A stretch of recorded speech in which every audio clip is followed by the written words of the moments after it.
the meeting for us. Thank you so much. We are tonight joined by our superintendent, Dr. Mitchell, and her colleague from OSSI, Miriam Oziel, if I said that correctly, who are going to speak with us in just a few minutes. We're going to focus tonight on the proposed changes to the core course requirements. Uh, I am going to give the briefest of overviews of the proposed changes. And then, since we saw you last, we have held uh, three public engagement events. Um, we are still compiling that information.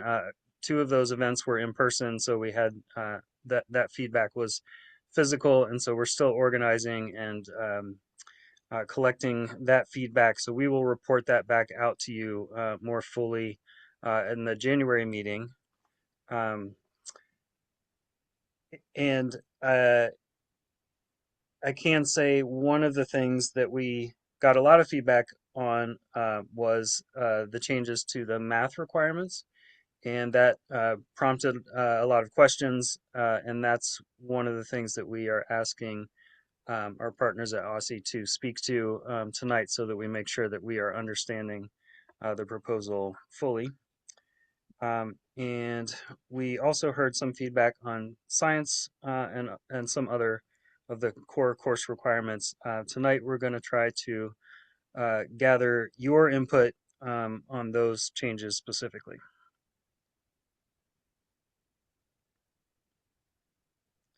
So again, brief overview from me.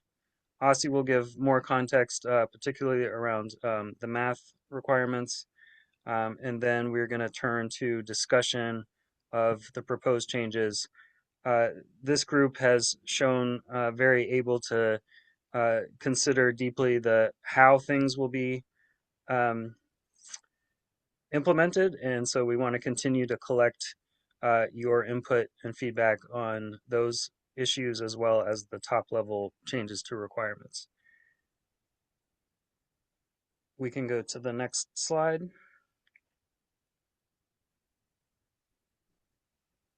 So very quickly to go through, just as a reminder, the proposed changes.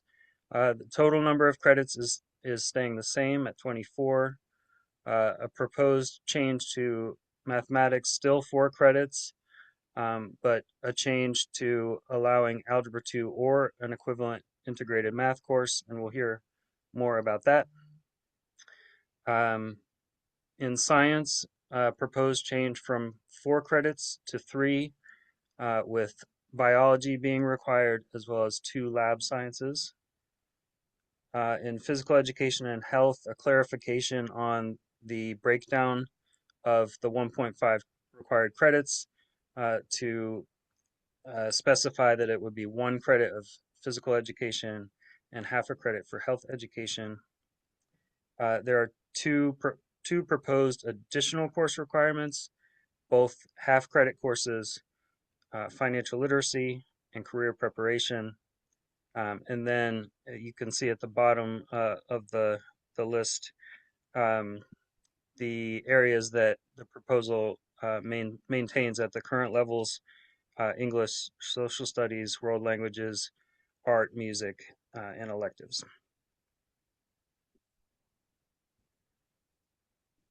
We did want to offer some context because of questions that have come up in the past, um, to compare us to our nearby states, Maryland and Virginia. Here you can see how the DC proposed requirements compare to those states. While you look at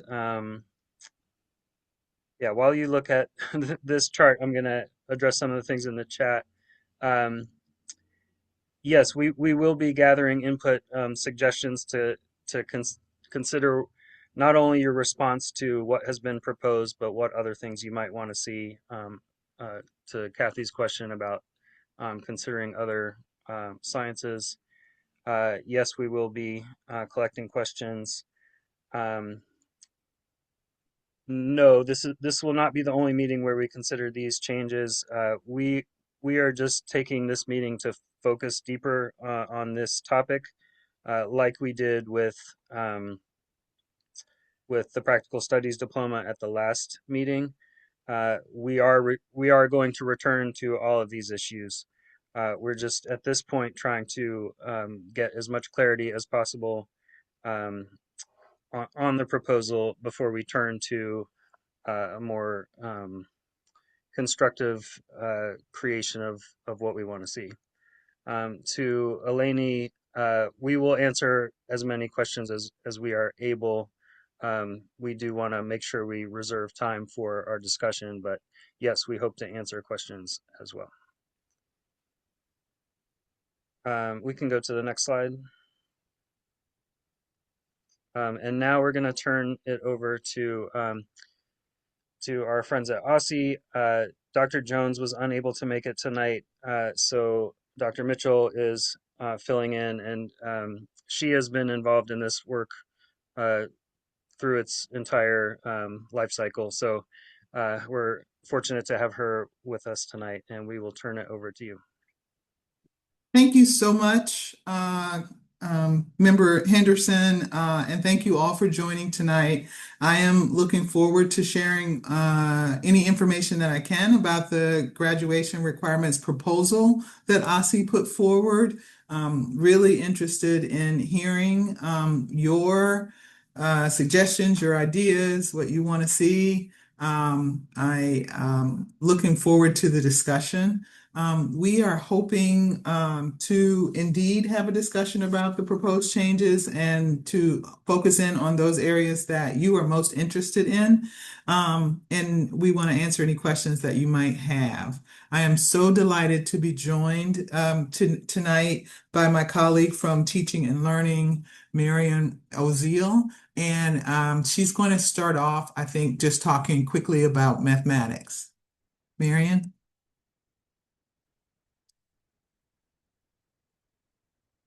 Hi, good evening, everyone. My name is Miriam Oziel. Can you see the slides as a slideshow? I'm sorry, I'm not used to sharing on Zoom. I'm used to sharing on Teams, and I'm having some technical difficulties. Miriam, You we do can see the seem to slides be in the in. slideshow. I'm sorry.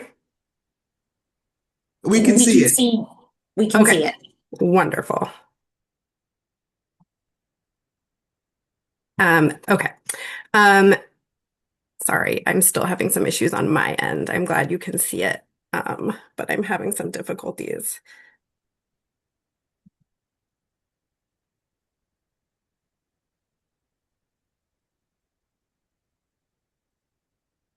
Do you still see the slideshow? I'm really sorry about this. Okay, great. Yes, the agenda page and objectives is now being shown.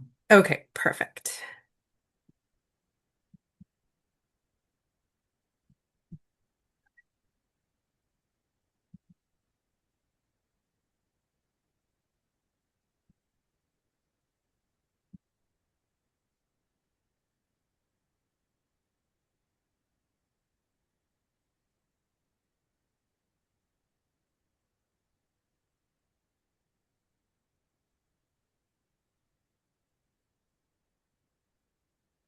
Okay, I'm sorry about that. Thank you, everybody. We are going to jump right into, I'm going to start talking about math and the proposed changes, and then Dr. Mitchell will share on the other topics.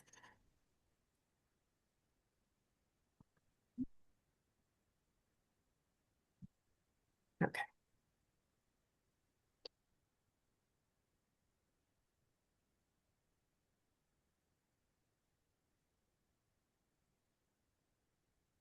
Okay, so the current proposal for math states that 4 credits would still be required. And the proposal also provides an option for an integrated math course, which would be instead of Algebra 2, which is currently one of the required courses. Integrated math weaves together concepts from more than one area of math while narrowing the focus on the most important content.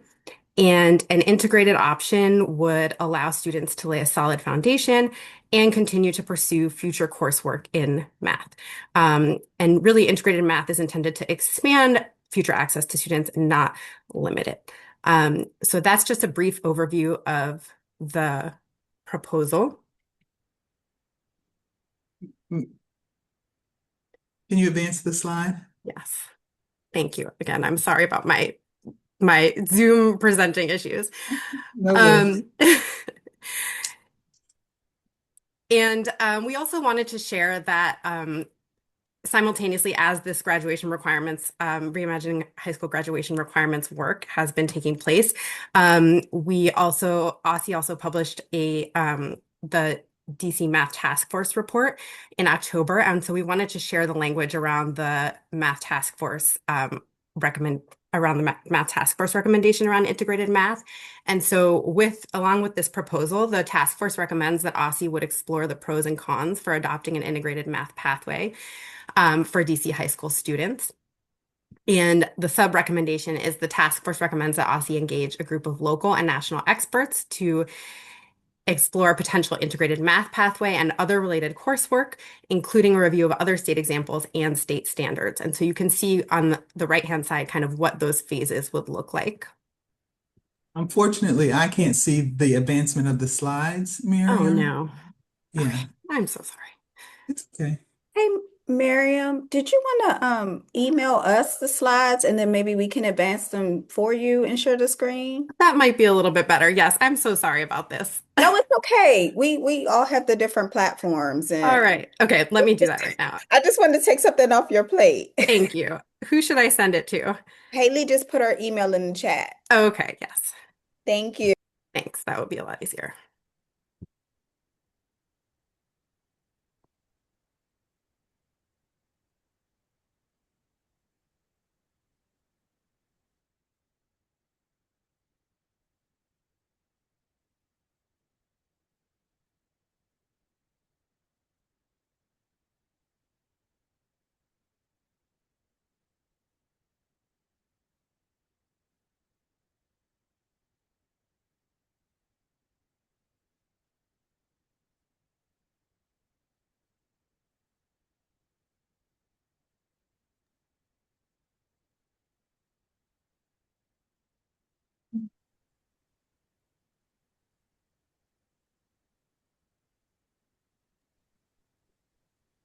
I am just awaiting those. I am watching my email and will get them up as soon as I receive them. No worries. Thanks, Haley. And apologies to everyone. I was late. I'm trying to be in 2 places at once. I'm crashing in someone's office. And so we're all doing our best. And it's a lot of meetings. And it's the last week before the holiday. And so Yes, indeed. There's a lot going on. so we it's okay.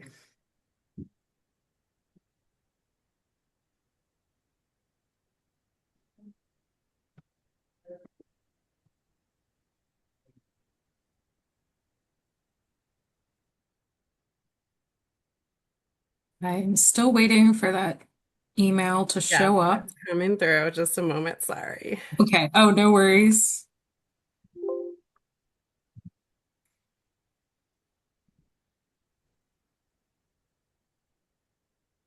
Oh, goodness.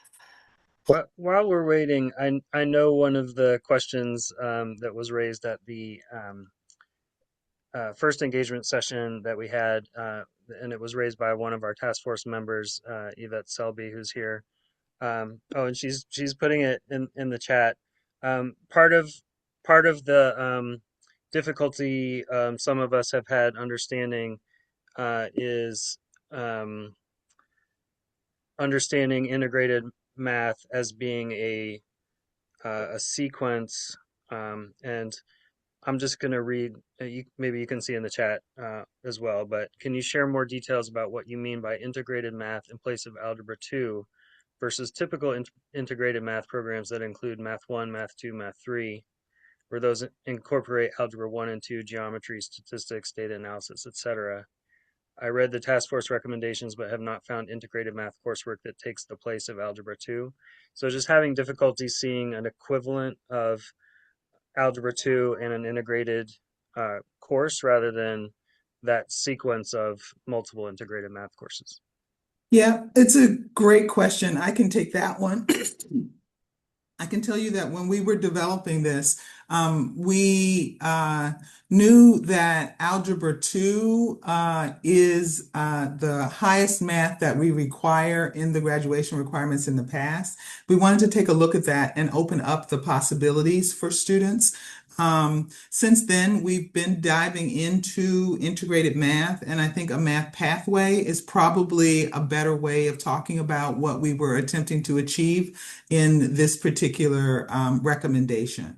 And that's why we've asked the task force that is being developed to think about whether or not we should move ahead with with a integrated math pathway. So that is a great change that we are more than willing to make, acknowledging that the normal path is a complete pathway and not just one course at the end.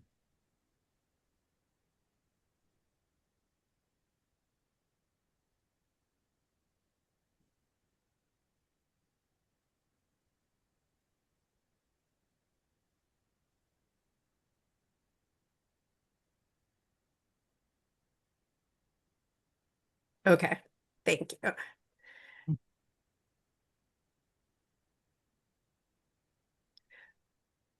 All right.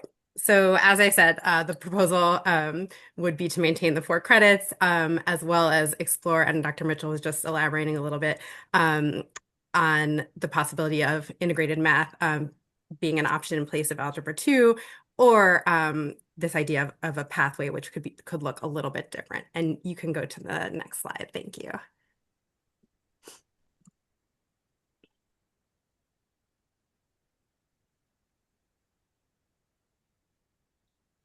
And yes, and as Dr. Mitchell just shared, we brought this proposal to the task force, and the math task force, recommended that OSSE engage a group of, that OSSE explore the pros and cons for adopting an integrated math pathway for DC high school students.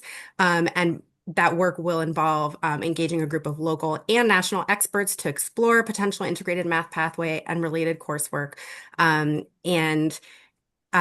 on the outcomes of this panel, OSSE would develop a scope and sequence if DC decides to pursue an integrated math pathway. OSSE would develop a scope and sequence for this work, and potentially integrated math standards, dependent on the outcome of the panel. And you can go to the next slide. Thank you.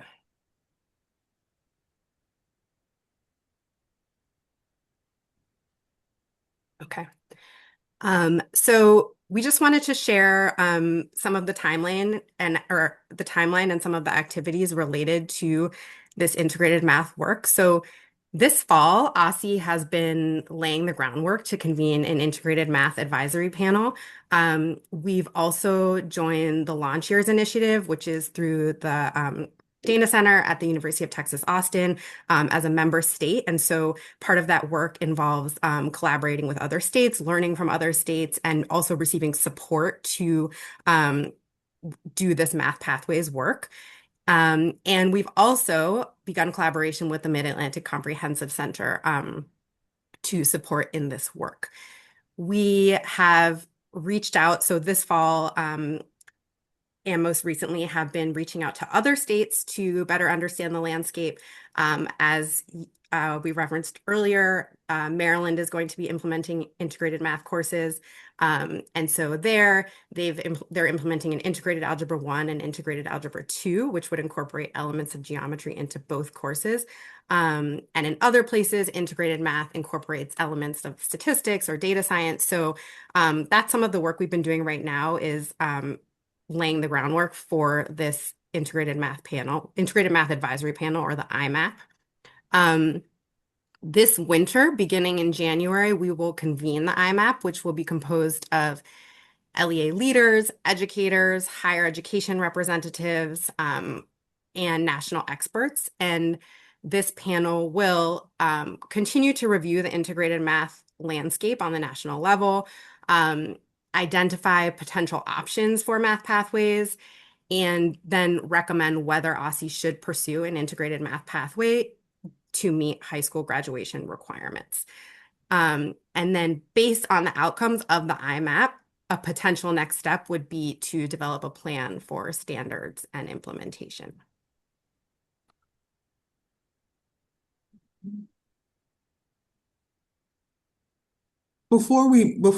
Certainly before we move on to science, I would just like to say a little bit more about why we made this recommendation. Integrated math is just a new way of teaching standards. Integrated math is usually aligned to the Common Core standards. It is an approach to math that would enable students to, as we said, really integrate not only algebra, but also geometry, some statistics. It enables students to see the real world application of mathematics. And given that integrated math pathways are usually aligned with the Common Core, the content of what students are receiving is not different. It's just packaged in a way that really does turn more kids on to math than turn them off, and it enables them to see themselves moving forward in math education. I know that some of you have questions about whether or not students could take higher level math afterwards, and the experiences of states that have been doing this for a while is the answer is yes. Individuals are indeed able to do that. Many colleges recognize the integrated math pathway as the equivalent of the standard Algebra 1, Geometry Algebra 2, but not all of them. And so that is a real question that we're going to grapple with and continue to understand as the task force moves forward. So, Miriam, if you'd like to say more, please feel free. I think that's exactly right. I think, we really do want to increase opportunities for students, and I think you summarized it very well. Thank you, Dr. Mitchell.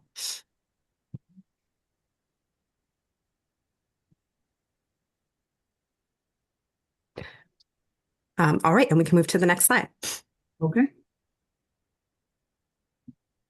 Oh, wait.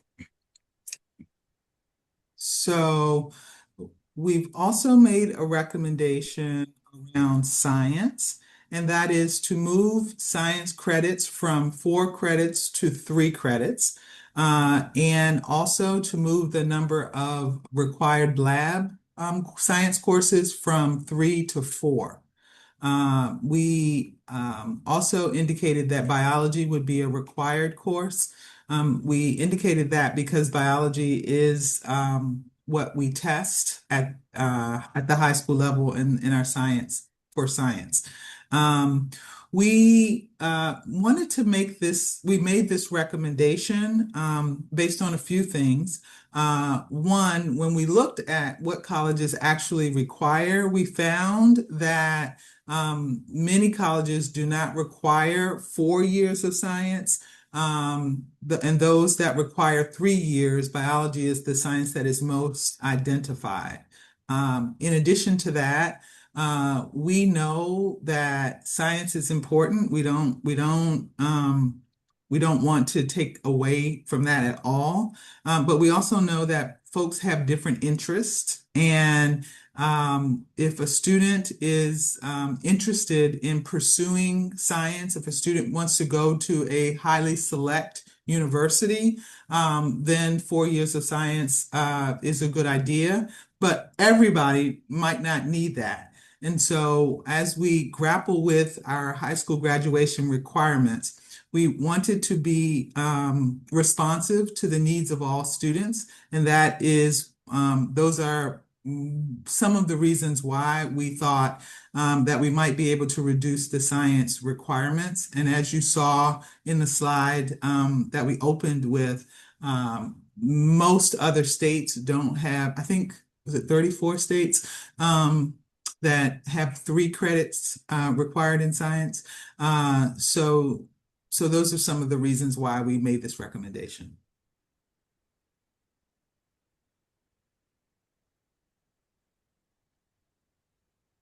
I think we're ready to move on to the next slide.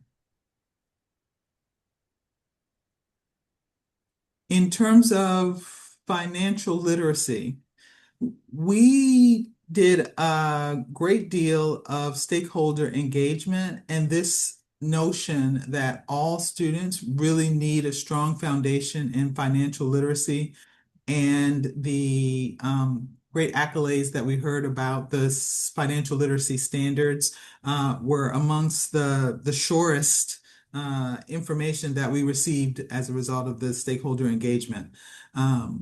Therefore, using the standards that we have, we recommended that all students be required to take a semester of financial literacy.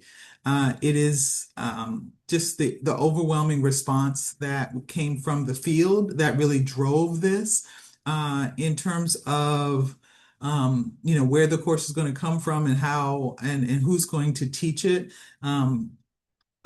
We know that there are many courses available right now that focus on financial literacy. So we would do the work to compare our financial literacy standards to various curricula that exist and curate a list of curricula that could be used.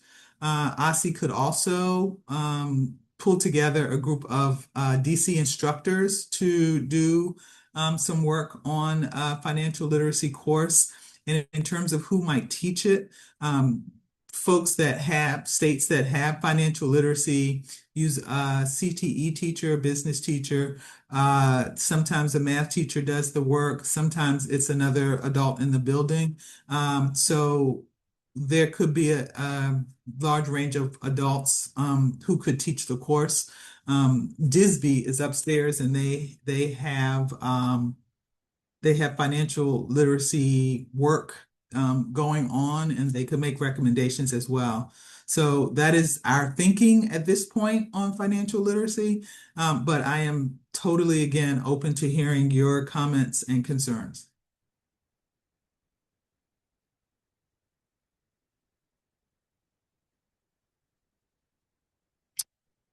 I suspect we can move to the next one.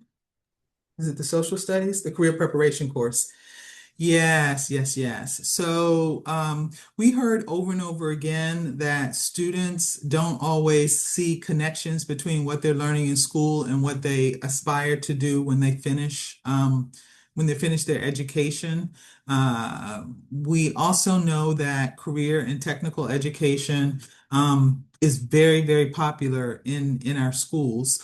And so the idea behind this course is to make sure that our students have a broad range of careers to choose from, and also have some foundational skills so that whatever career they choose, they're ready. The graduate profile that was a part of this work identifies several characteristics that our community would like to see in students that graduate from our public school system. One of those was digital media and technology literacy. And as technology just increases in importance in our society, we think a course that would ensure a strong foundation. What does it mean to be a digital citizen? What is AI? What are the pros and cons? What is digital literacy? All of that could be a part of this course. And again, this would be something that is pulled together, largely led by our career and technical education team, but also through a group of DC educators working together. That is the idea for this, to give students an opportunity to learn about various professions and also get some really important skills that they'll use as they pursue different careers moving forward.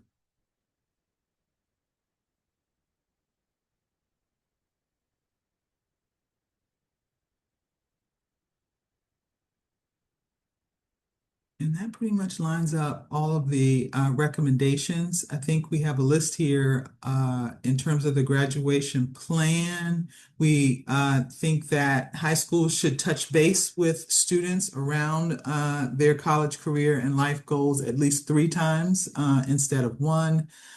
The capstone project is again designed to support the graduate profile by incorporating as many of those characteristics as possible and giving students the opportunity to do a deep dive into a particular area of interest and then sharing it with their communities.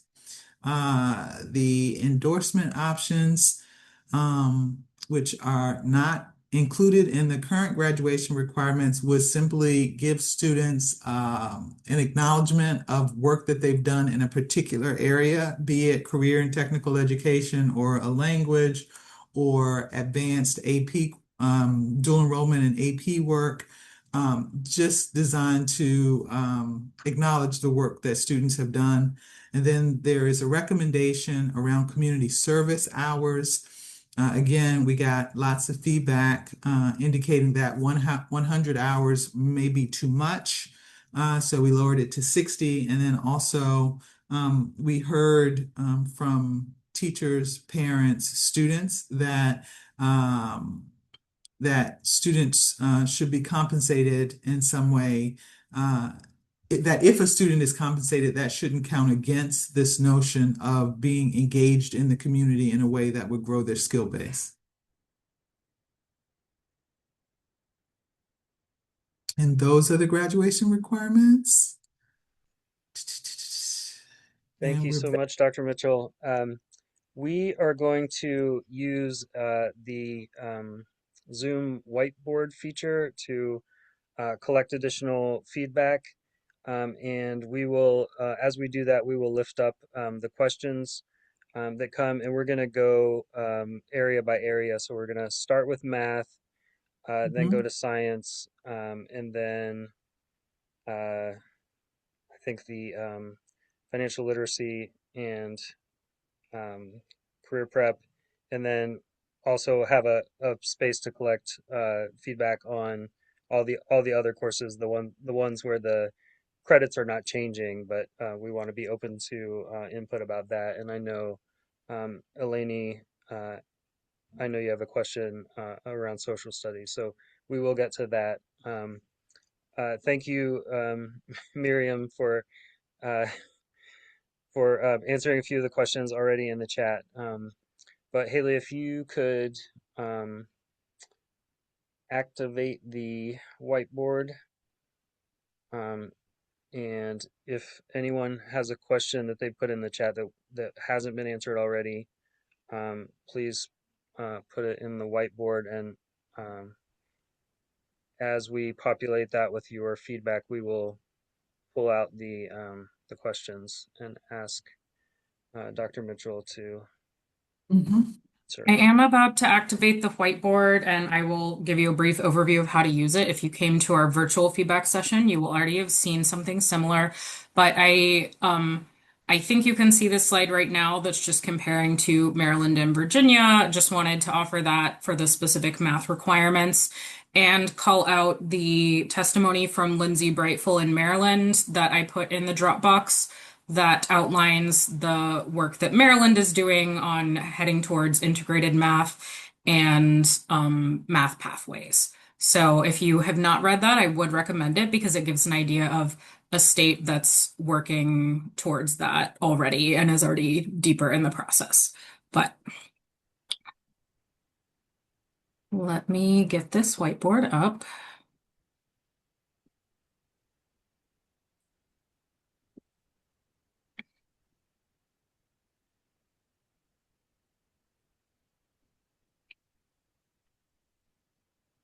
So this is basically our virtual version of chart paper and sticky notes. And anyone who is a panelist should be able to edit. So if you drop off, I will make sure you're promoted back to panelist. I will make this bigger. But right now we're only going to be in this top row, mathematics. And you'll see we have 4 questions we want you to consider right now. So under each one, thinking about the pros and benefits of switching to this proposed mathematics model, what are the cons, concerns, potential consequences? What additional information do you need to make an informed decision? So those may be questions. Okay, somebody moved something. What happened? I don't know what happened.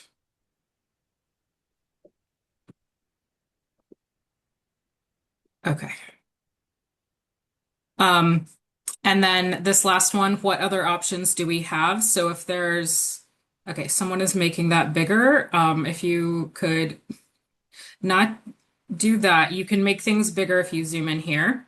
And then what other options do we have? So this is your idea for alternatives, option of staying the same, option of moving to something completely different. To write on one of these, you double click on the sticky note and it will allow you to type like that.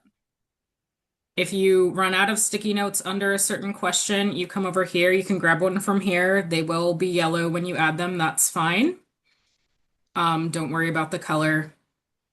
Also over here, you have like emoji reactions or stamps. So you can put like a +1 or a heart on one that you agree with. So we're going to take about 20 minutes right now for you all to start typing these in. And as we see kind of the trends emerge, we will kind of call out those questions. So again, just double click on the sticky note. Please try not to move the whole thing around. And Representative Thompson is very good at helping people with the whiteboard, especially if they're on their phone. Tanya is getting an error message. I don't know how to fix that. We haven't had issues with that.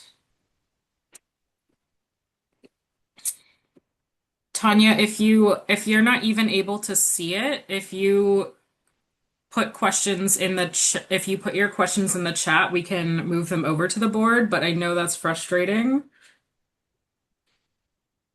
I don't know if you try from a different device.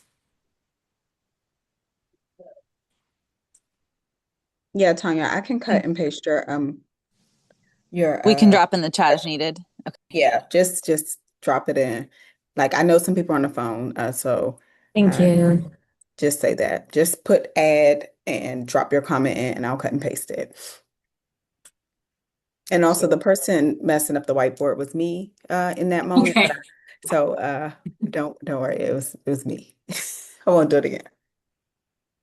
That's okay. I was like, I'm not sure how I fix it when I'm presenting it right now. So I just wanted to make sure we would still be able to use it. It's okay. Control Z. It works. Just in case. Perfect.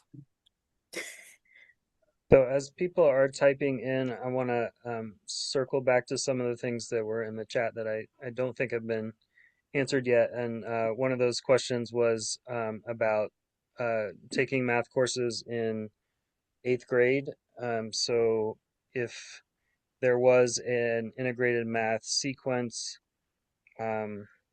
would students be able to take the first of those, the Math 1 in 8th grade? That is a great question. And so currently, students who are ready for Algebra 1 can take Algebra 1 in 8th grade if the LEA offers it. I know and this is really something I think that once we convene the integrated math advisory panel, something that they will grapple with. We know in Maryland, students are able to begin integrated math in the grade that they would begin Algebra 1, so it could be eighth grade for some. And this will be something that the panel will be discussing. We don't have a definitive answer until we determine if this is a pathway that we'll pursue, and then what it will look like. But certainly an important question to consider.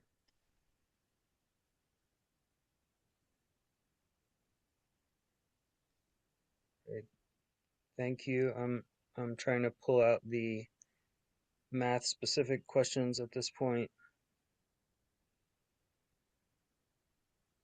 I don't know what happened. Okay.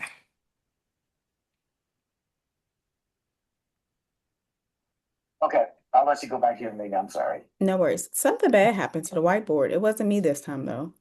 Okay. I think it's relatively fixed. I know it Oh, takes a yeah. All right, minute. go ahead. Talk to you later. We're back.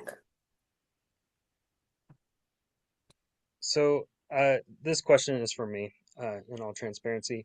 Uh, I'm just thinking about the alignment of this work. So the work of thinking through a possible adoption or shift to integrated math. How does that intersect with the adoption of the graduation requirements? Is there enough flexibility in the requirements to make that change later on? Is that what is built in by saying Algebra 2 or a comparable integrated math? So I can try that one. And first, let me say, I deeply appreciate all of these questions. The questions that you are asking are what we will use to think about whether or not we move in this direction. I think that this is an incredibly exciting time in mathematics education. We don't want to be left behind. And the opportunity to even think about this, to have you all to discuss it and think about it and figure out where we want our kids to be many years down the road is it's a great opportunity. And so thank you for the questions. We're going to try to answer them tonight, what we can. We'll get the task force on those questions. And we're hoping that there can be a convergence point where the task force brings forth its recommendation. And if they decide that, yes, this is something we should pursue, you'll have that information prior to us bringing you a final document for the state board to vote on. Okay. But we know that if that doesn't work out, then there's always the option to come back. But we like to try not to keep opening up the graduation requirements too soon. Sure. I think a lot of the concern about not having Algebra 2 is about, and I think you mentioned this, how higher education or jobs programs are receiving it. Given that the integrated math is equivalent or contains the principles of Algebra 2, I'm trying to understand, like, is there a way to signal if a student has completed the integrated math course, they have done the equivalent of Algebra 2, if that is correct, and I think my understanding is that it is. It is, and many colleges and universities have already recognized that. Students are absolutely able to take higher mathematics courses after finishing a integrated math sequence. People generally recognize that if you take an integrated math level 3 course, then you have mastered the standards in courses like algebra and geometry and algebra 2. At least that's my understanding. Mm-hmm. I would just also add that we are, as we do this work, we're partnering with UDC and other institutions of higher education to ensure that whatever we put forth will meet requirements by colleges and universities.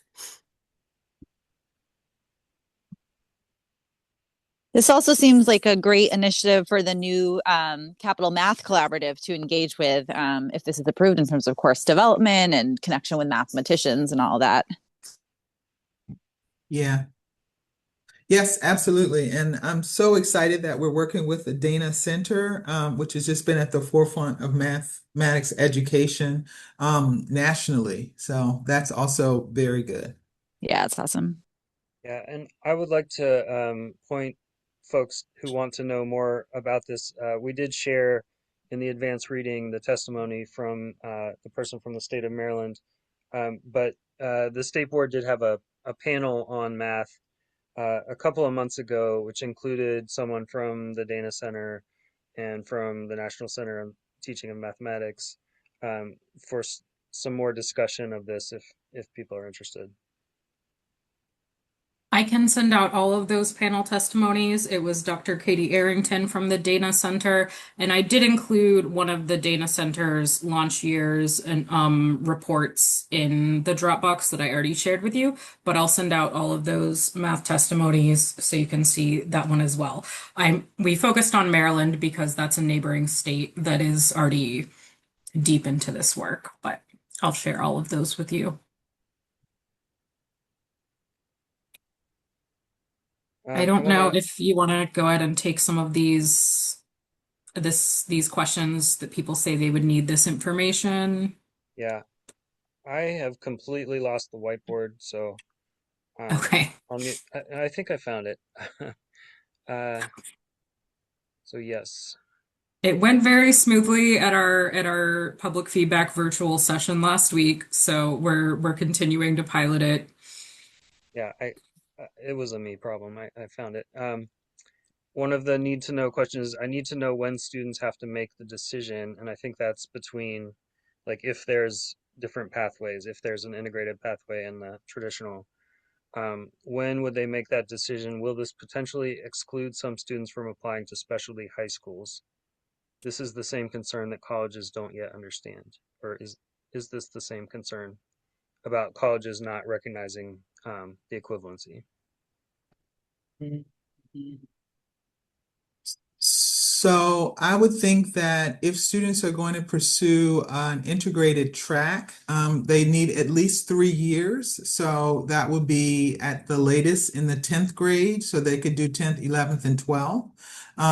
For students that are advanced who can begin integrated math at an earlier point, I think it would depend on the school and what the school is offering. But I think the latest point that a student most likely could choose to go this route would be in the 10th grade.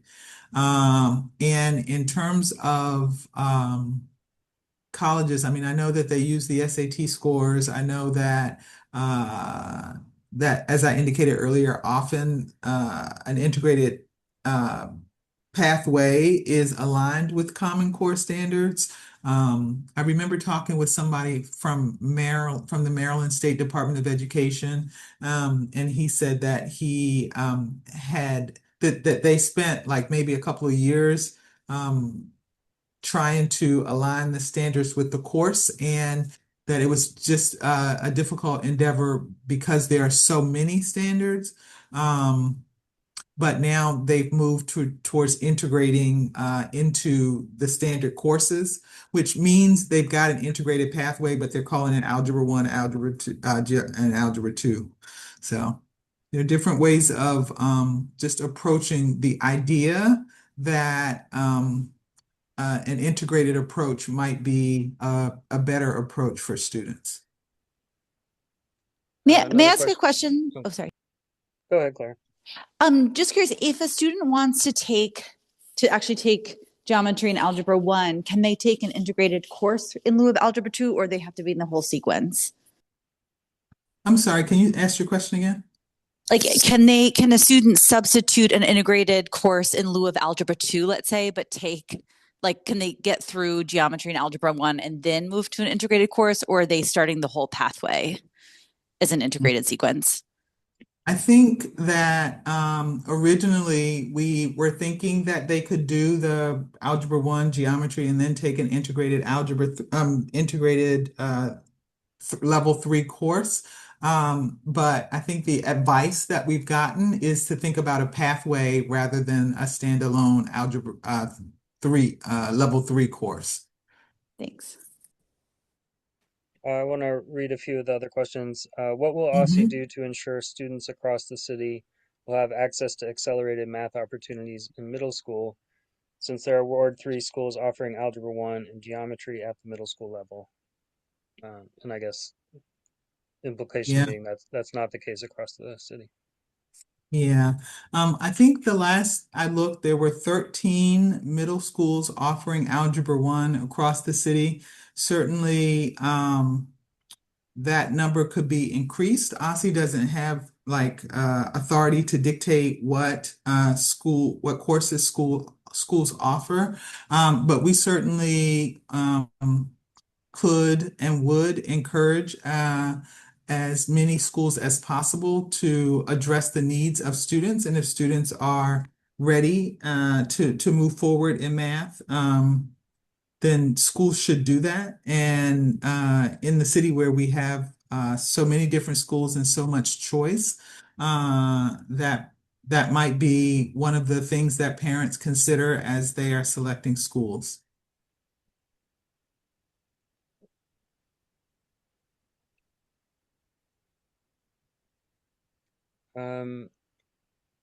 Question, what is UDC saying about these proposals?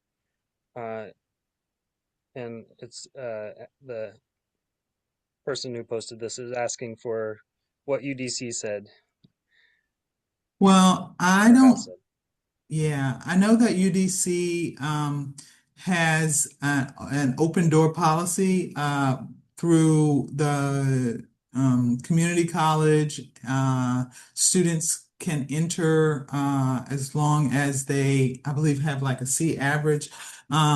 The flagship has additional requirements. And I don't know that they've weighed in on those additional requirements. UDC will be a member of the task force that is going to grapple with whether or not we move in this direction. And I have some additional information because we actually just met with some partners at UDC today. And as Dr. Mitchell said, they will be part of the IMAP, and they also will be part of our state team for the Launch Years Initiative. And they have, so again, we're beginning the conversations with them. They shared that they're really excited about partnering, about having these conversations between the K-12 space and the higher education space, in particular to just really understand, how to ensure that our students are best prepared for college level math and create opportunities for them. But again, we've had the initial conversations and and everybody is excited to continue this work together. So we'll hopefully have more information to share about that soon. All right, I'm gonna pose a couple more of math questions. What does professional development look like if we move to integrated math?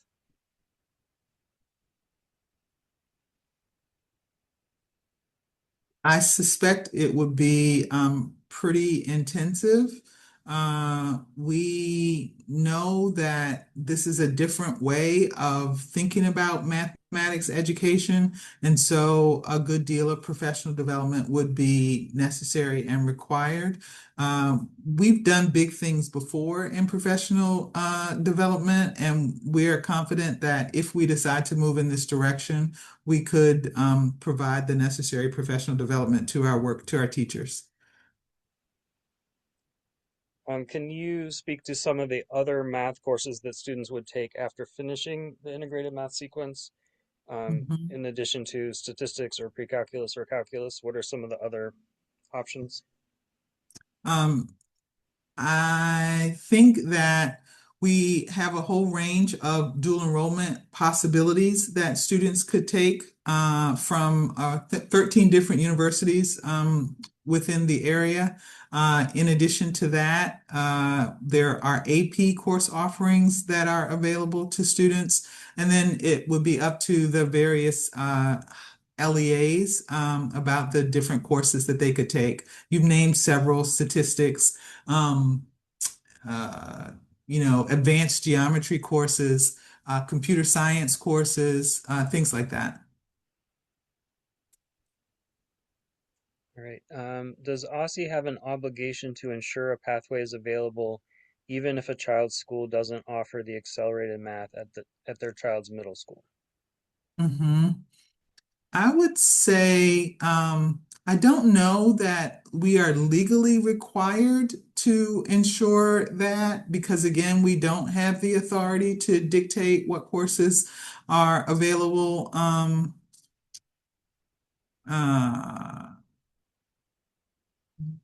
you know, so I don't know. It's something that we'd have to study, but I don't think that we would have that obligation. But I am more than happy to think more about that and talk to others.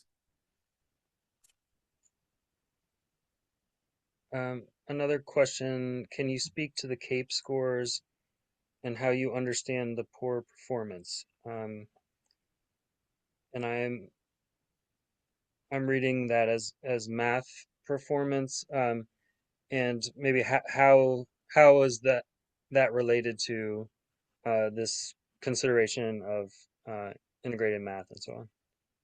Sure, we know that our students are, we saw some improvement in the math scores, but we recognize that our students aren't where we would like to see them in terms of mathematics education.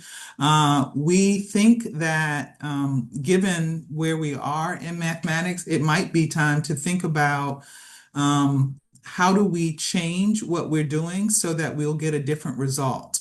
The Mathematics Task Force has made recommendations around curriculum that are important. They've made recommendations around the need for professional development, the need to change the mindset around mathematics. And I think that this proposal to move to integrated mathematics is a continuation of that type of thinking. That is, that we need to do something different to engender better instruction, to ensure that we're using the right curricula in mathematics, and ultimately to get kids excited about math in a way that would encourage them to continue and to pursue higher mathematics. And I think that to the degree that integrated math enables students to see the practical application of math in everyday life, I think that that is a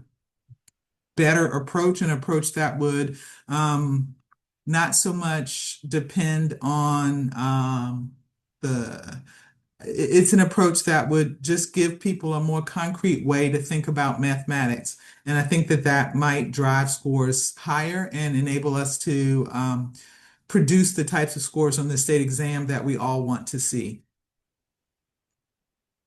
Thank you. I'm going to ask one or two more questions on math before we move on to science.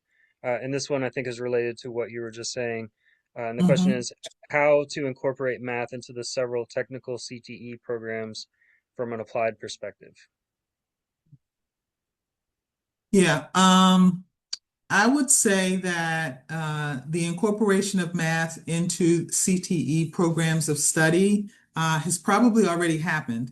And consequently, we have taken a look at our CTE courses and some of the other courses that are required for high school graduation, including math, and where there is the opportunity to meet at least 80% of the standards in a given course. We've encouraged schools to substitute and enable a student to apply that career and technical education course to their high school requirements. So We are very much in favor of that type of integration and looking to see where indeed students are meeting standards of course that is required and granting that credit when the students take a career and technical education course. All right, I'm going to ask one more on math before we go to science, and that is, are we considering matriculation agreements with regional partners like Nova, Prince George's Community College, in addition to UDC? It's a great question. Was just talking about the makeup of the task force that's going to consider this and wanting to be inclusive of additional colleges and universities in the region, and even thinking about perhaps the consortium of universities, using that as a representative body for all of the others. But certainly wanting to be in contact with and talking to our local institutions writ large. All right, thank you. I think I've gotten most of the questions for the additional information we need to make an informed decision, and we led with math because this has been an area where we've had a lot of questions for understanding even before kind of making a judgment either way. So we'll move now to science. We did get a lot of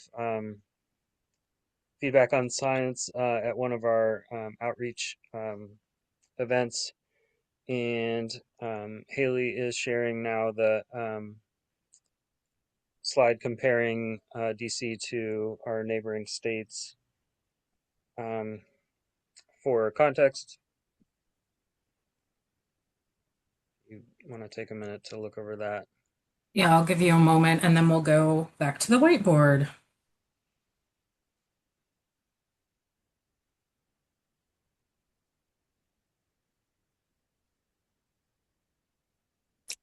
I also, in the Dropbox, there was a link to Education Commission of the States, where they do comparisons of all of the states. I linked to their comparisons of the graduation requirements, and you will note that very few states require 4 credits of science. DC right now is one of the few that does.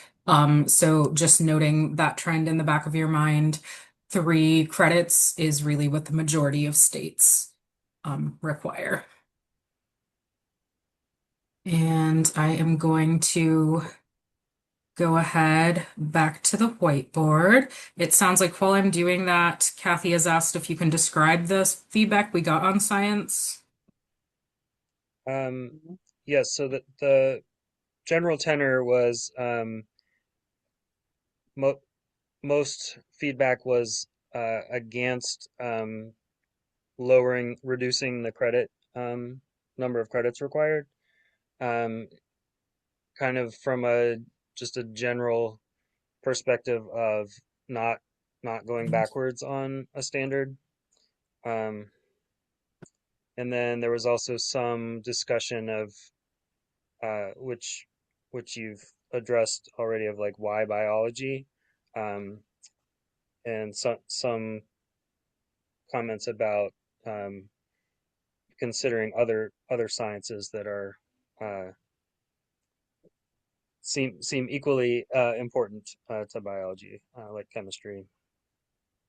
We also got a couple comments around, and this probably bridges the math and the science, around burgeoning careers and some of the CTE work, and how reduction in credit might not actually put kids on career paths that overlap, especially the ones that would require like bachelor's, master's, other advanced degrees.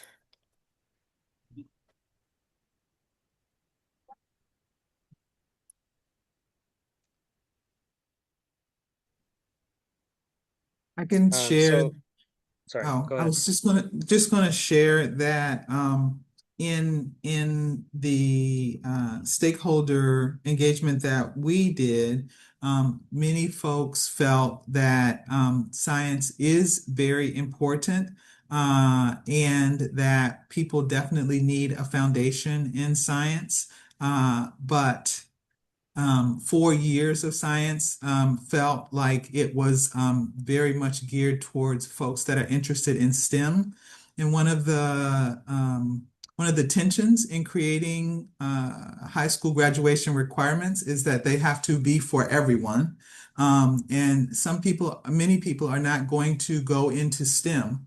And so for students who are not interested in going into a STEM career, though it might be very lucrative and exciting for some, everybody's not going to be a STEM person. And so people felt that we might not need 4 units of science. And that was a sentiment that was pretty prevalent as well.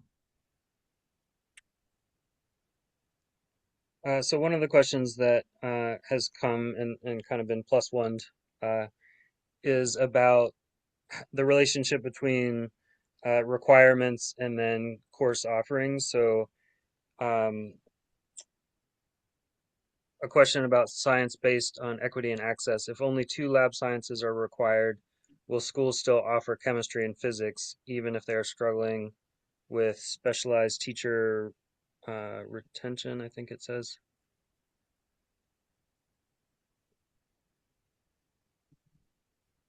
So I'm reading that as the specific to science, but also how does what's required affect what's offered? Yeah, that might be something that's definitely worthy of thinking about. When we did outreach to school administrators, that notion did not come up about us not offering certain courses. I think a comprehensive high school would want to have a physics course and a biology course and a chemistry course. Uh, but again, it's just not something that came up in terms of schools like retracting what they are offering based on these requirements.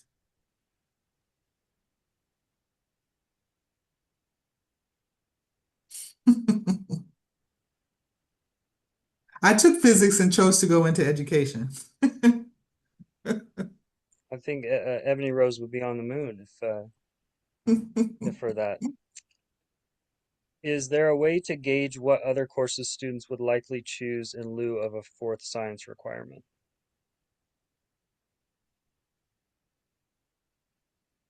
Gee whiz. I don't know that there is a way to do that except just the popularity of courses that are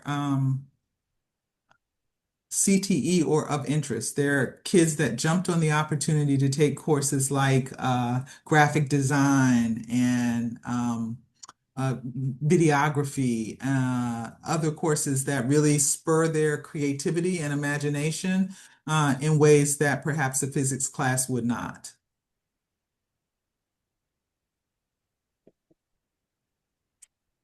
Yeah, and I'll call out the point that Clara made in the chat. If we don't change anything, we can't create more flexibility for students to try other courses and credit-bearing experiences that might be equally or more valuable.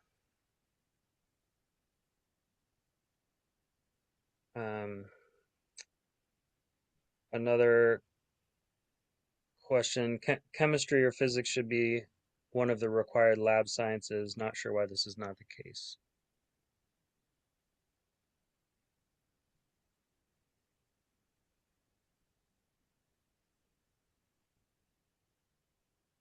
Because then you have people who think that other types of science are equally important, like I don't know, environmental science or Can I physical just, science. because Yes. I wrote that, and there's a reason why I wrote that comment.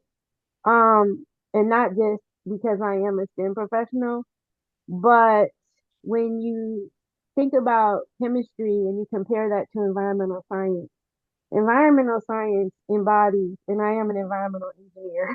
We have almost 30 years experience in this environmental space. It embodies both chemistry as well as life sciences. Biology is a life science, chemistry and physics are physical science. And then you also have the earth science realm, which is a combination of the two. And when they do the NAEP testing, the three areas they focus on are, of course, life science, physical science, and earth science. And I just think that when you think about the application of science and you think about what chemistry actually is, everybody is a chemist, right? When you think about physics and it's about movement. So I can understand when you say that not everybody's going to be going to a STEM degree and have that, but everybody should fundamentally have certain things and knowledge that they're prepared to go out in the workforce. And with so Mm-hmm. many of our CTE programs being based in the health sciences as well as the technical realm, you are going to have to take those classes in college. And those classes, I mean, even if you don't get a bachelor's degree, even for an associate's degree, and if you don't have those classes or they're not teaching those classes in high school, then what happens is you're already going to be behind and you're going to have to make that up somehow. And I guess that's what I'm saying is I understand not everybody wants to be a scientist, but why are we kind of straying away and just picking biology, but then nothing else? So two responses. One, biology, because it is one of the areas that is a part of our science exam. And why is that the case? I don't know the answer to that. But I am curious about your recommendation. What would you recommend? Would you recommend 3 or 4? And would you recommend certain lab sciences that we be more specific about the lab sciences? Yeah, so I'm okay with taking 3 credits of science. Like I totally understand that for folks who aren't going to go in that field. And I do know if you are going into the technical field, they'll always tell you to take 4. I mean, it just Mm-hmm. is. Just take 4. But you usually will take chemistry and physics or chemistry. Well, yeah, it's usually biology, chemistry, physics, or if you're going into the more medical side, it might be physiology or anatomy or something like that. And then maybe Mm-hmm. even more like an AP to get you ready for college. So I understand Mm-hmm. that pathway. I'm okay with under 3 credits. Like that's not my thing. It's more so the requirement to only be 2 lab sciences. I feel like we should probably do 3 and one of them Mm-hmm. should be chemistry. Okay. That's kind of how I feel. Okay. And it really is foundationally. I'm just gonna tell you, if you don't have AP chemistry when you finish high school and you go into it, they use chemistry as the main weed out course to weed Mm-hmm. people out who are pre-med, weed people Yeah. out who are any science major. And so at least having one chemistry, at least just one in high school as the minimum. And I Mm-hmm. also know how hard it is to retain the teachers. So that was my Mm-hmm. other question about the equity, because you do Okay. have to have some. So, so it's a touchy thing, but I do think I would hate to leave out students because, oh, well, it's not a requirement, so we don't have to offer that. You can take this other lab science instead, that like environmental science, which is really not Mm-hmm. going to help them in college chemistry. If they take college chemistry. If they take college chemistry in college. It's a weed out course. Everybody knows it. Right. Right. Right. So are you saying 3 lab sciences, even for people who are not interested in a STEM career? Yes, I Okay. think Maryland does it, and it looks like Virginia does it. Mm-hmm. So, Mm-hmm. but Okay. I'm good at saying 3 credits of science, not 4. I guess that's Okay. good. I hear you. So we are trying to let people engage in multiple ways, but we are prioritizing the questions that are on the whiteboard. Uh, when when we have a when we get caught up on that, we turn to the chat, and some people have raised their hands. Eleni, if you would like to voice your question, you can do that now.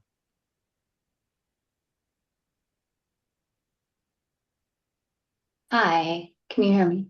Yes. Yes. It wasn't as much of a question. Someone asked about what courses those kids would take, and I appreciated Miss Mitchell's response. And I don't know how many people work in a high school on the call, but it is very difficult for some high school students to get all of these required courses in right now because of all the great offerings that DCPS schools have, or I don't know about the non-DCPS schools, but like NAF academies, for example, or CT programs and AP courses that don't get credits. And so I don't think it's ever a concern about what classes a student will take, because there's a plethora of classes. The problem is the opposite right now with scheduling. It is very challenging to schedule students because a lot of those courses are only CLCP credits or elective credits, and they still need, in addition, the other requirements. So I do appreciate the flexibility and the comments, because just from hearing from counselors and students and NAF leads in the past, it's just at multiple high schools, it's been a challenge. So that was it. Great, great, great. Yeah, thank you for that. The whole goal is to make this better, to make the system better, to make it better for students, and to make it better for schools as well, because engaged students means better schools. Kathy, we'll take your question, and then we're going to move on to the financial literacy and career prep. It's kind of a question, but I guess I don't want us to think only about careers. I feel we are actually not a very literate society in science. I'm not recommending that we take 4, but I know if you don't have some knowledge of chemistry, some knowledge of what physics is, some knowledge of biology, and some knowledge of earth science, you are kind of lost as a parent and as a person trying to vote and make decisions and look at what's going on in our world. So it's something entirely different that I'm asking us to think about. We can move on from this right now, but we have to. I mean, I looked at the science scores. We're like 1% in a lot of schools. So we don't have that foundation. I don't have the answer to how we get it to our kids right now, but it might be that we design a course that is, you got 4 parts to it, 4 different grading periods. You introduce, it's a medley. I actually think everybody needs a background in each of these areas. And then they can have, maybe that gets, wherever that gets done, it should be required. And then you'd have some idea of what you thought. There's a lot of kids that went into cooking that thought they were just going to be cooking the whole time. They had no idea it had anything to do with chemistry. So anyway, that's what I wanted to say. I don't want to take up too much time, but I think we have to move beyond. It's not just about what career you go into. In any of these areas, we're looking at having a full adult life as an educated person. It sounds like you're advocating for an integrated science course. Yes. Well, I am advocating for one course that would give people that option. And maybe I think we're gonna have to think more about all of this, but I don't think we can. It's just one idea out there about how do we get past this. Yeah. I'm not wedded to it because I hadn't thought about it until I listened to everybody. Thank you for that.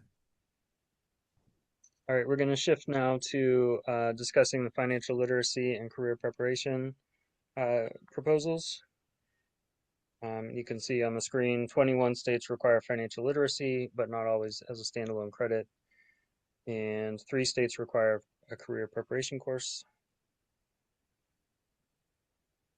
And I will go back to the whiteboard.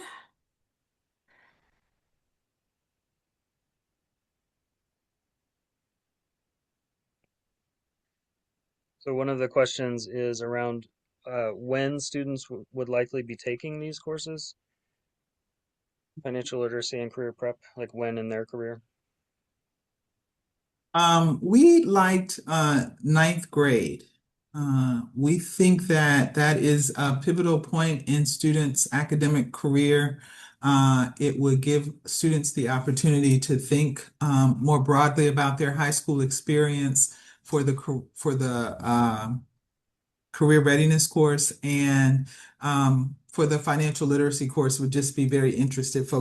Kids are interested in money and how to spend it throughout their lives, but we thought ninth grade might be a good spot for it.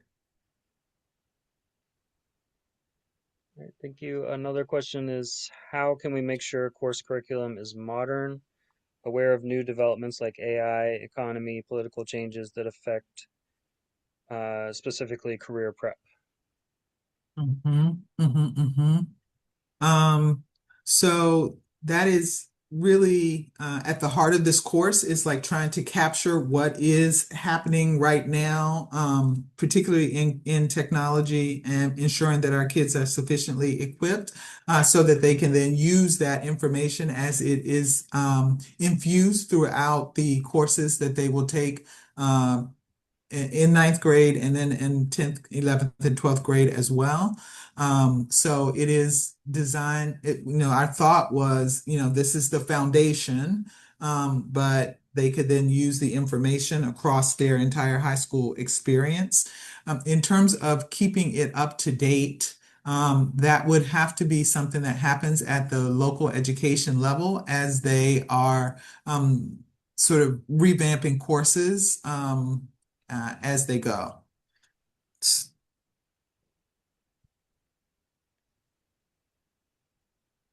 For the career prep, I'm worried about the content of this course.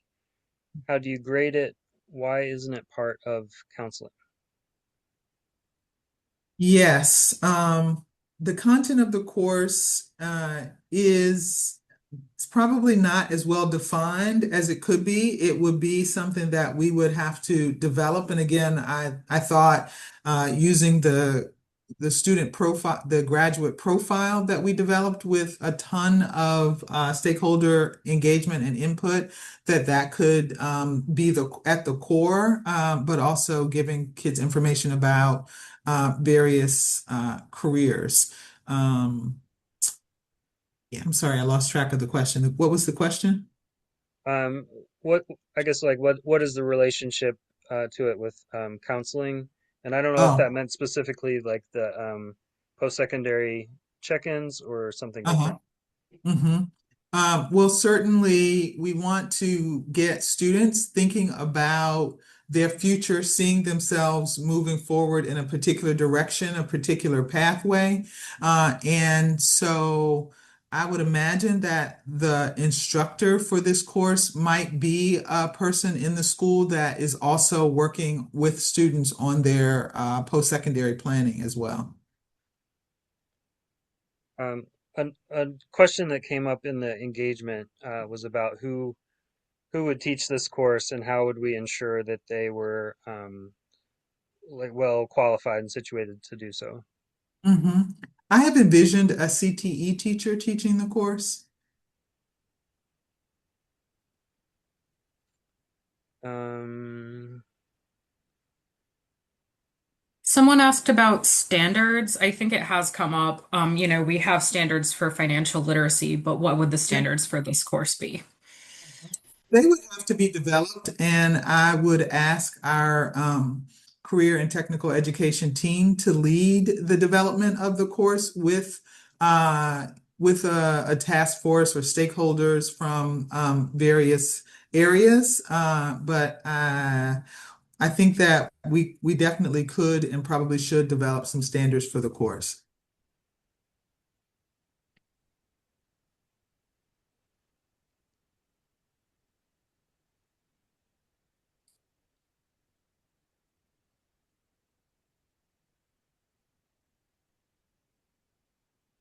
there's another comment says it still doesn't sound like a course. It sounds like getting information. Could we have internships qualify for this? It is is an interesting idea because I think that internships are exactly along the lines of what we would like to see in our schools.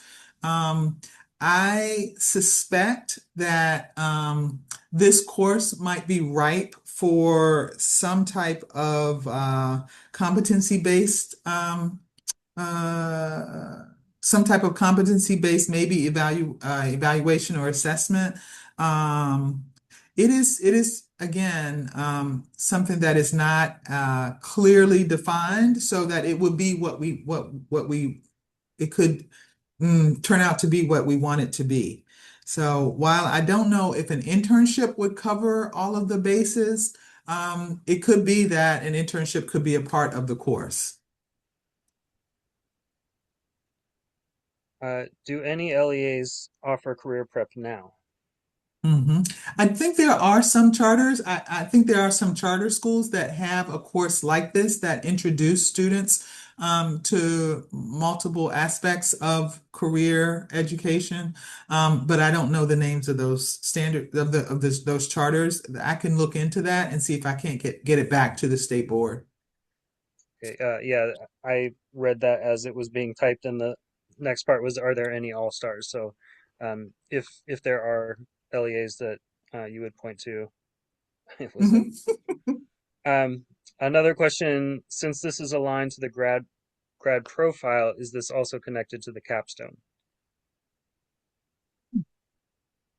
I did not, we did not envision it being connected to the capstone experience. Especially because we thought the capstone experience would be something that happened later on in a student's high school career. But maybe the course could be moved to later on as well. It's not the way that we envisioned our proposal, but what the state board comes back with is up to you. Yeah, there were some other related comments to that effect. If not taught in your junior, senior level, then hard for students to retain as they graduate. Mhm. For a career prep course, grappling with personalized counseling versus general career prep. Also, how to ensure employer input and engagement. Where our CTE team has boards of employers that they work with pretty regularly. So I'm sure that input, that they would get that input in order to develop the course, or at least the standards.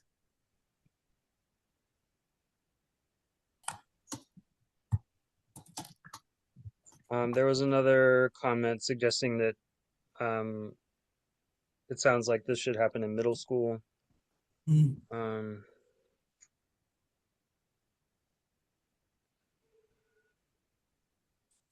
Yeah, we certainly thought that introducing this on the earlier side of high school would enable students to select courses that are setting them up for a pathway that they might pursue post-high school.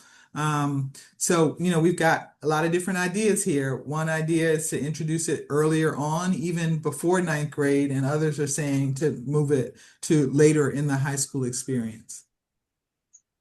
There's another comment that says some schools are using this to support students in applying to college. I've seen that.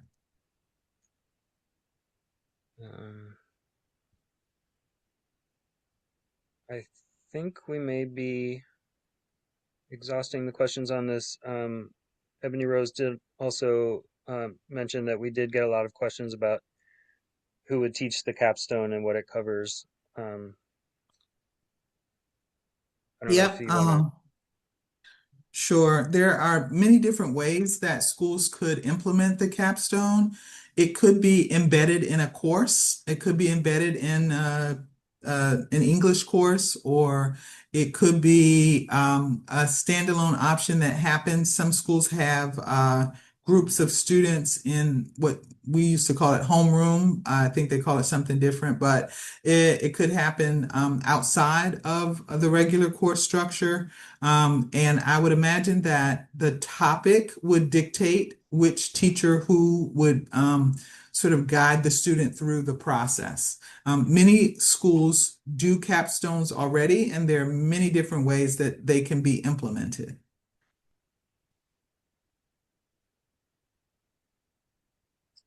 Kathy asks, is it the school or the student's responsibility to do a capstone? It is the student's responsibility to do the caps. It would be the student's responsibility to do the capstone, but under the guidance of the school, because the student has to, the capstone has to be evaluated, and one of the key components of the capstone is that the student shares the capstone with the community. I'll just have to say, what concerns me is this isn't assigned to anyone. It's not staffed. And so a student could fail to graduate because they couldn't connect with an adult to do this. So I think this one is, I'd love to see it part of an endorsement and part of the ability, but I feel very worried that we're putting a responsibility on the student that they can't. There may not be the resources in the school for them to get it and get it right. Yeah, and I can add some of the feedback we got in the engagement sessions was suggesting not having it be required for every student, in part out of concern for the amount of work that it takes for staff and faculty to support a student through it. So just to add that that's something else we've been hearing. Yeah, I can appreciate both of those comments. All right, so we are now going to discuss the remaining course requirements that the proposal does not change, but we also want, feedback on those as well. So we're going to open the whiteboard back up. We'll get that open.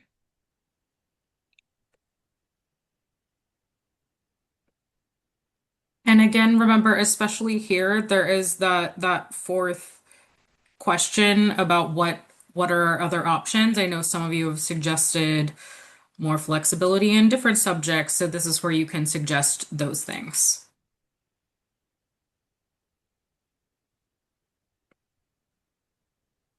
And while people are writing, and before there are any other questions, I'll throw in mine. One of the things that I've been thinking about throughout is the flexibility question, and some people have said, well, students have, I think it was Mr. Starnes who put it as at-bats, that students have 32 at-bats. So there's already a lot of flexibility opening. I know that that's not true at every school. Not every school is set up so that students end up with the possibility of 32 credits. And then also hearing from Ilani, about even now that there's difficulty scheduling all the things. I'm just still kind of puzzled with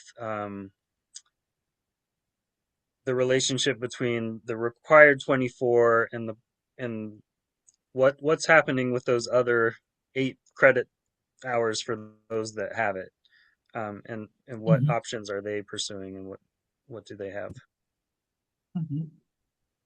Well, I think in DCPS, when students meet the 24 graduation requirements early, their senior year looks different. Some students are only taking a certain number of courses. Other students are doing dual enrollment. They're doing the Advanced Technical Center. They are doing internships, and we'd love to see that and want to encourage more of that.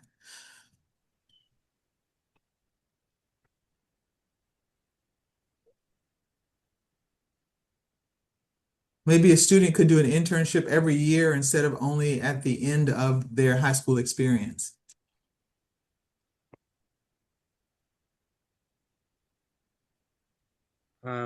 For art and music, would be curious to know how many courses are hands-on versus book-based, and would think that distinction is more important than art or music.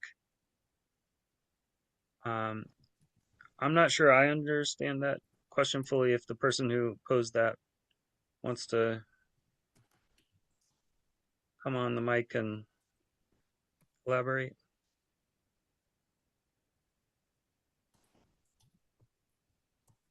Hi, sorry, that was me. Just thinking about the distinction between something like an art history course versus like a photography course. Um,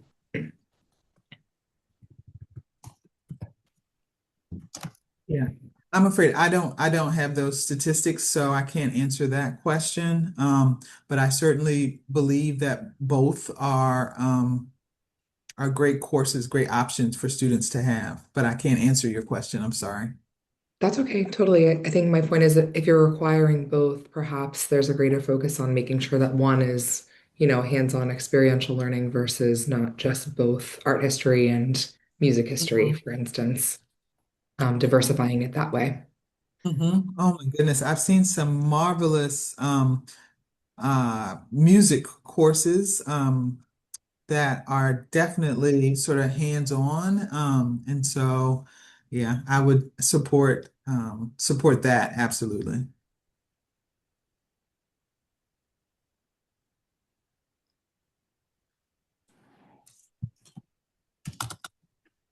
All right, I'm not seeing too many other questions yet. But one thing that has come up to my mind through this discussion.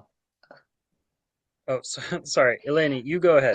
I'm so sorry. I wasn't a panelist when I got kicked out, so I'm Oh just no. getting access to the whiteboard, but it looks Okay. a little weird on my end and the chat. Um, could I ask now about the flexibility in social studies or kind of explain a little bit more about where some of those credits get filled up in if you had like a NAF program? Is that okay? Yes, Nat. So, for example, there's this NAF program that's great. It's called Global Service and Diplomacy. And when students take those classes, they take amazing courses like Principles of Government, Foreign Service and Diplomacy, National Security, Model UN. Those are all electives. And so students who choose certain NAF academies end up with a ton of extra elective credits that aren't serving. I mean, you need a few CLCP credits for graduation, but the rest are just extra. So they end up with less space in their schedule. So we had students who wanted to both do the AP Capstone program, which is a great program, and NAF at Roosevelt. And unfortunately, they had to make a decision. And I had so many amazing seminar students who passed AP seminar who ended up not being able to take AP research because it did not fit in their schedule. They had to choose between the APs and NAF, and they've worked 3 years on NAF. So it's like, well, but the AP capstone is something else they're working towards. So that's just one example, but it happens in culinary arts. It happens at Coolidge. I heard they struggled to build out a band program because of all the other electives and courses that are required. So like it's and one of the counselors was explaining that in Maryland, it's called just like fine arts or arts, their credits. And so that it's easier to build out your band or your AP art or these other pathways. But these are real issues at high schools where kids are put in difficult positions when they get to junior year and they want to take a ton of APs and they've worked hard towards these CTE pathways and then they're stuck and schools are stuck and you have kids crying. It's really tough. And so that's why I'm all for flexibility. I think there are a ton of courses that students are taking, that teachers are teaching with the XQ project. If you look at even Coolidge's XQ project based on UN sustainability, right? There are like a ton of relevant courses that could probably count towards a social studies requirement, but Mm-hmm. they're not getting any social studies credits, and they're taking foreign service and diplomacy, and that gets the exact same credit. An AP seminar gets the same credit as guitar. So one year I had a mass exodus of students when they found out AP seminar, which is a ton of work, was the Mm-hmm. same credit as a guitar class. And they were like, Mm-hmm. Miss, I can't. I have too much going on in life, you know? So I don't think we're also awarding students the credits they deserve to Mm-hmm. take these AP courses when we're saying, oh, it's an elective course Mm. and not even an elective course under a core requirement. So that's just an example of looking at like a NAF Academy, like global service and diplomacy, or these XQ projects that are really focused. And I'm not as well versed Mm-hmm. around engineering or the other NAF academies across, but I know I've heard from our counselors when I met with counselors to get feedback that this is an issue citywide Mm-hmm. when it comes to Mm-hmm. scheduling. Great. Well, a couple of things. One, the last time we did the comparison of courses to required course standards was maybe 4 years ago. So it may be time for us to do that again, looking at some of the courses that you've identified to see if there is any overlap with required courses, such that we could count those courses. So that's one thing. Another response has to do with the endorsement options that we are proposing. While it doesn't address the scheduling issue that you've identified, it does provide the student with some acknowledgement of the structured coursework the student has taken in a particular pathway, with an endorsement on his or her diploma. So, so there is that, but I want to keep grappling with this notion that kids are taking courses that are clearly hefty and weighty and are addressing standards in some ways, how we can get kids credit for that. Thank you. I guess one way would be if there's flexibility in social studies the way there is in science. So if science has flexibility and it says, you know, you just need these 4, maybe now 3 credits, biology is the only one required. I'm Right. wondering why social studies can't mimic something similar, where you're not reducing the credits at all. They still have to have 4 credits, but it provides flexibility. Even the area studies, African studies, Asian studies, all of those are not under social studies. I mean, they're under social studies, but they're not a credit towards graduation. Yeah. Yeah. I think it's Ben with us. Ben is a social studies teacher. There are there is a very strong constituency that worked very hard on the social studies standards and feel that those standards, as they exist in the courses that are outlined, are just critical information for our students. And so, you know, these are the types of conflicts that we have when we think about graduation requirements for all. And we certainly heard a lot from that constituency as we did our stakeholder engagement, which is why we didn't recommend that type of flexibility for social studies. But I am an eternal optimist, and so let's keep talking and thinking about this to see where or if we can find some flexibility. But I'm sorry, I just want to make sure I understand right. It sounds like, and tell me if this is completely wrong. The courses that we're talking about now are rigorous. And because we haven't yet done the course comparison to the standards, it is possible that some of them could count toward our current standards. And if they did, that actually might offer additional flexibility because they would count to requirements and not take up elective space. Is that correct? That is correct. If that is the case, yes. If they were to align with the standards. Mhm. And so, okay, and so because I appreciate that, because one of the things that we've heard from folks, and I personally have been wrestling with, is the Mhm. challenge between uh the flexibility and not reducing the standards for rigor. Because Mhm. we do have some of the highest standards for graduation, high school graduation in the country, and I think that's a good thing. But we also want to make sure um, students are having an experience that counts, like literally counts, so they can graduate, Mhm. and make sure the courses that we offer are interesting, engaging, and Mhm. relevant. Exactly. Elenia, I'm curious if how you respond to the idea of the endorsements being an incentive for students to choose those more rigorous courses. Do you mean the endorsements, like if you're choosing AP, those endorsements on So, your so certificate the to proposed graduate? OSCE's proposed Hmm. endorsements to say you've taken advanced studies, so you'll get a Yeah. certificate or sorry, an endorsement.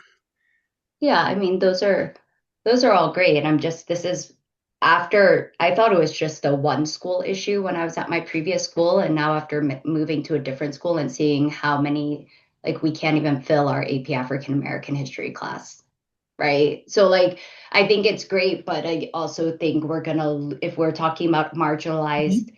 groups and Yep. equity, we're losing a lot of people who don't want to take AP courses anymore, for a Mm. variety of reasons. And um, if they're not going to be counting for graduation credits, I think it's going to continue to be difficult to fill the classrooms.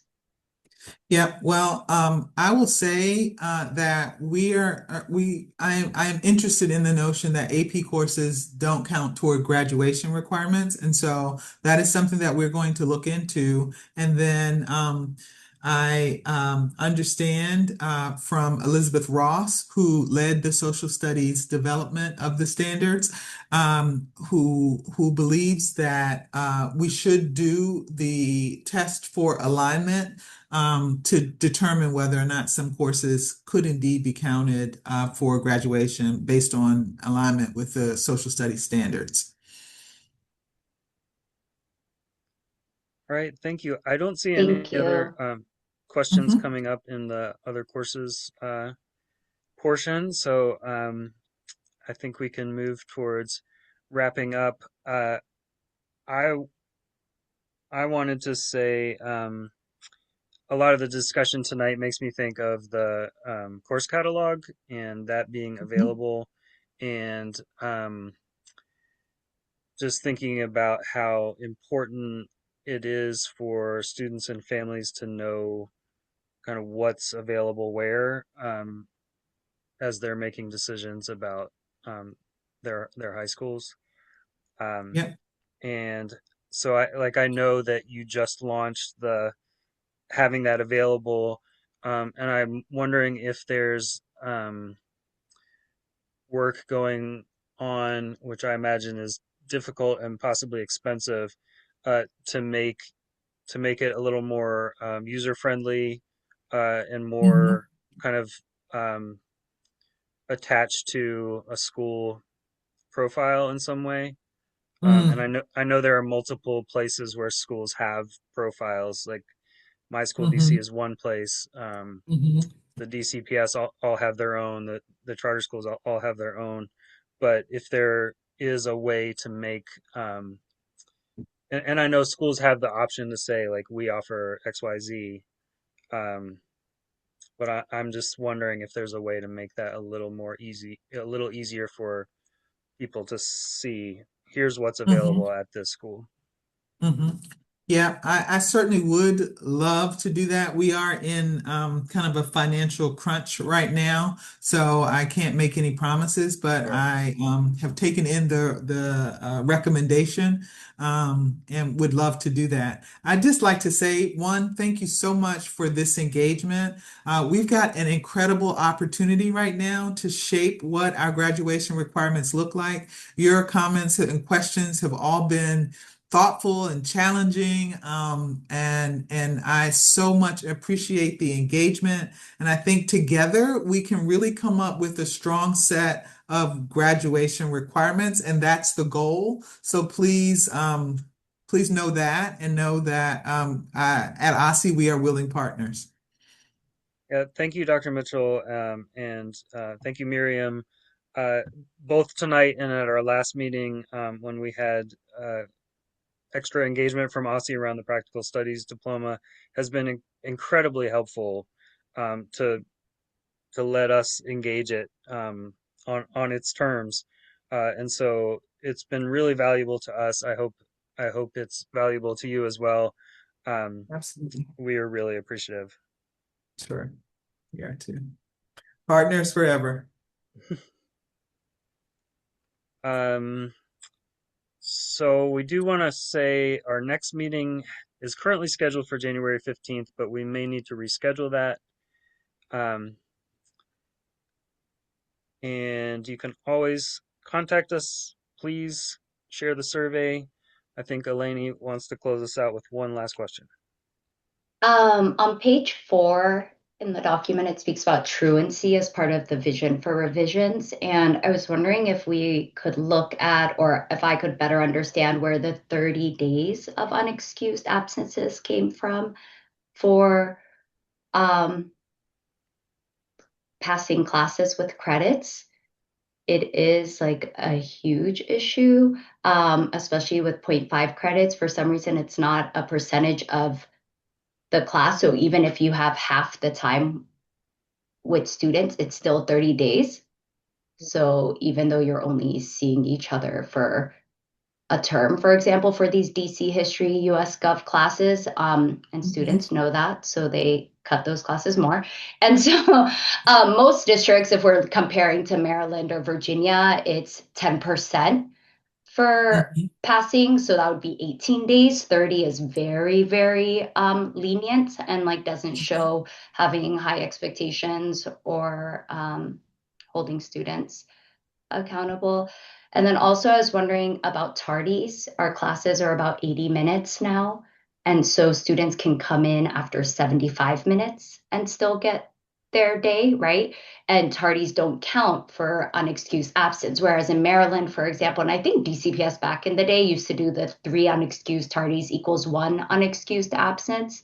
But now it's nothing. So you can have students come in the last 2-3 minutes of class. They still get their attendance and